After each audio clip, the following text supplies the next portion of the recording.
Jésus chassant les marchands du temple de Bruegel, analyse du tableau. Les sujets d'inspiration religieuse marquent les débuts picturaux du jeune Bruegel après son voyage italien. Ici, il illustre le moment où Jésus chasse les marchands du temple de Jérusalem. La composition s'organise selon une symétrie rigoureuse par rapport au temple, où se déroule l'action principale.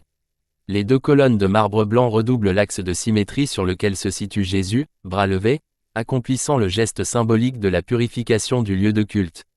Bruegel transpose la scène à son époque.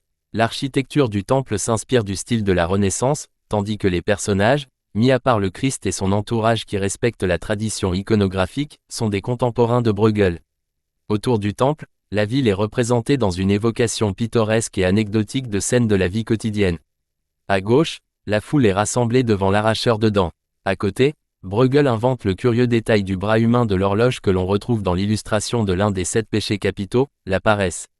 Les attitudes, parfois grotesques, témoignent d'un grand sens de l'observation. Le rouge posé sur les vêtements suggère un rythme qui relie les différents protagonistes de la scène d'un côté à l'autre du tableau. Dans ce tableau, le jeune Bruegel se livre à des associations pour le moins étranges et anachroniques. Il greffe un bras humain au cadran d'une horloge et fixe un croissant de lune musulman sur la coupe du temple, dans le plus pur style ornemental de la Renaissance italienne.